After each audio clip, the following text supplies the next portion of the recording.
तो hello friends, हमें question दिया गया है जिसमें पूछा गया कि sodium thiosulphate on reaction with aqua solution of Cl2 will give. हमें बताना है कि इन चार ऑप्शन में से कौन सा कंपाउंड बनेगा। हमें पता है जब हमारे पास सोडियम थायोसल्फेट रिएक्ट करता है क्लोरीन वाटर के साथ या बोल सकते हैं एक्वा सॉल्यूशन के साथ, तो क्या होता है, जो हमारा Na2H2O3 जो हमारा सोडियम थायोसल्फेट होता है वो ऑक्सीडाइज हो जाता है। ऑक्सीडाइज होने पर जो हमें प्रोडक्ट मिलता है वो मिलता है ये, प्लस में हमें HCl मिलता है। ठीक है, अब इसको अगर मैं बैलेंस करूं, बैलेंस इक्वेशन क्या होगी, यहाँ 4Cl होगा, 8HCl and 5H2O with 2 NaHSO4। इसमें क्या होता है, जो हमारा Cl2 होता है वो एक स्ट्रॉन्ग ऑक्सीडाइजिंग एजेंट होता है। ओके, और जो हमारा सोडियम थायोसल्फेट होता है वो एक रिड्यूसिंग एजेंट होता है। ओके, तो इस क्वेश्चन में अगर देखो तो जो Cl है वो क्या हुआ है, रिड्यूस हुआ। इसकी ऑक्सीडेशन स्टेट यहाँ 0 थी, वो वहाँ जाके कौन सी ऑक्सीडेशन स्टेट में रिड्यूस हो गया, -1। जबकि हम यहाँ पे देखें कि जो सल्फ़र है, अगर मैं इसकी ऑक्सीडेशन निकालूँ सल्फ़र की, तो यहाँ क्या होगा, 2 + 2x - 6 = 0, 2x - 4 = 0, x = +2। यहाँ ये +2 ऑक्सीडेशन स्टेट में रहो। इधर देखें तो हमारे पास ऑक्सीडेशन स्टेट आई 1 + 1 + x - 8 = 0, x - 6 = 0, x हमारे पास सल्फ़र की ऑक्सीडेशन स्टेट आई +6। तो देखा जाए जो सल्फ़र हो रहा है वो क्या हो रहा है, ऑक्सीडाइज हो रहा है यहाँ पे। ठीक है, और जो क्लोरीन है वो क्या हो रहा है, रिड्यूस हो रहा है। तो हमारे पास जो इस रिएक्शन में प्रोडक्ट मिलता है वो होता है NaHSO4, जो कि है ऑप्शन नंबर सेकंड। तो इसका आंसर है option number second. Hello students, ഇന്നത്തെ question ഇതാണ്. When I- is oxidized by MnO4- in alkaline medium, I- converted into ഏതെന്നാണ് ചോദിച്ചിട്ടുള്ളത്. സോ നമുക്ക് റിയാക്ഷൻ എഴുതാം. 2KMnO4 plus 2KOH. ആൽക്കലൈൻ സൊല്യൂഷനിൽ KMnO4 2K2MnO4 plus H2O and nascent oxygen തരും. ഇതിലിനി ഈ 2KMnO4ഉം K2MnO4ഉം H2Oയും കൂടി നമുക്ക്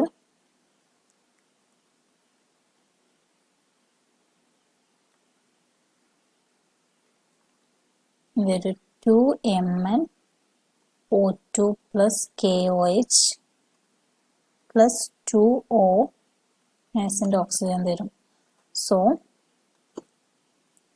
all total 2KMnO4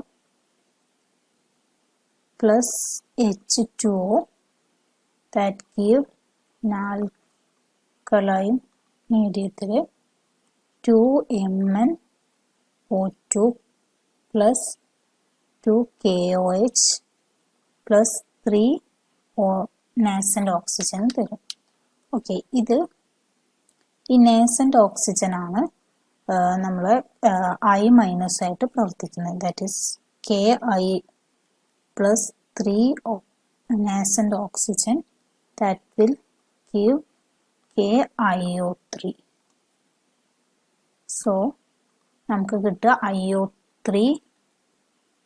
IO3 minus ions ആണ്. So correct answer എന്ന് പറയുന്നത് ഓപ്ഷൻ എ. Thank you. इस क्वेश्चन में हमसे पूछा गया है the correct decreasing order of the acidic strength.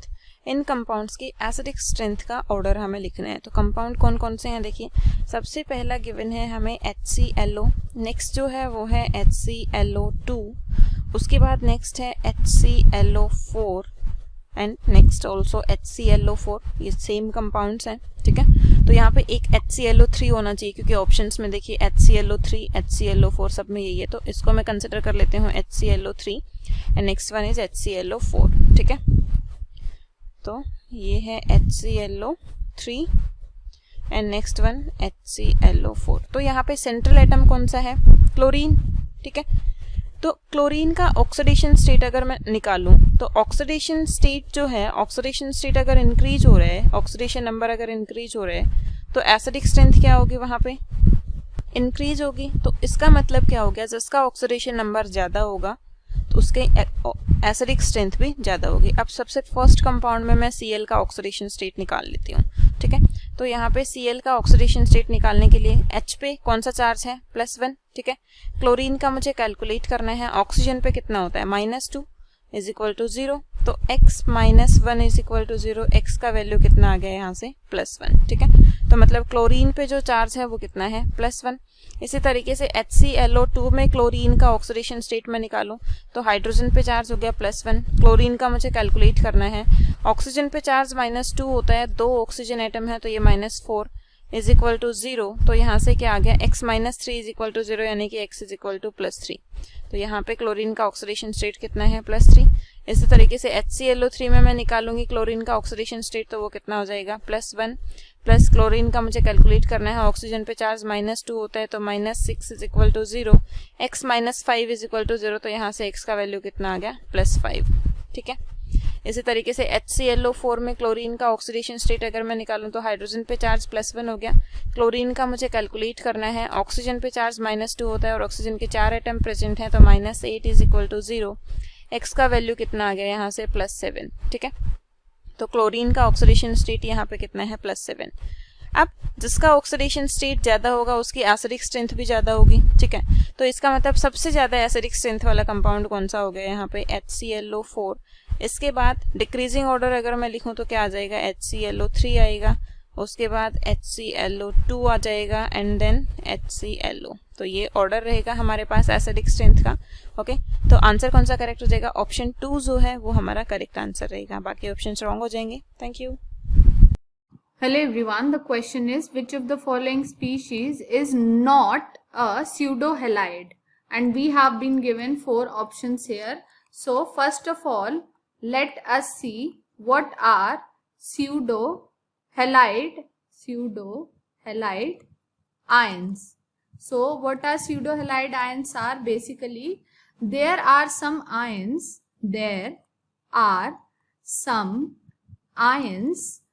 consisting of basically these are some ions consisting of that is one or more electronegative elements which at least have one nitrogen which is similar to the properties of halide ions. All right, so these are some ions consisting of two or more electronegative atoms of which at least one is nitrogen that has a properties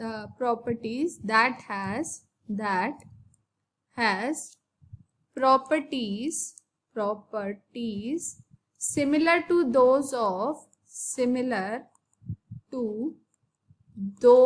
of halide ions.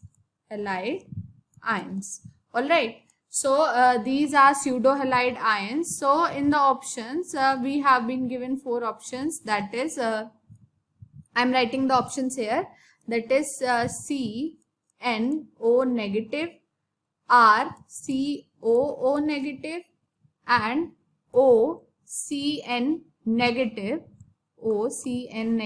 and NNN negative. So these are the options that have been given to us. So as you can see that here nitrogen is present with one or more according to the definition of pseudohalide ions, 2 or more atoms of which at least one is nitrogen. So that means we should have 2 electronegative atoms and one of which should definitely be nitrogen, or so here we have oxygen and nitrogen, so that means it is pseudohalide. Next is here we have only oxygen and oxygen, no nitrogen, so that means it is not pseudohalide. Next is we have oxygen and nitrogen, so that means nitrogen is there and oxygen is there. That means these two are electronegative. So this is right.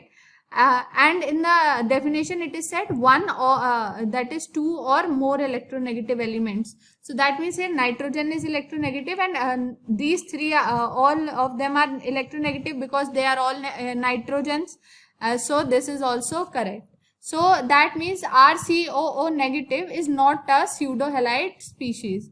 So that means our option number 2 is the correct answer. Thank you.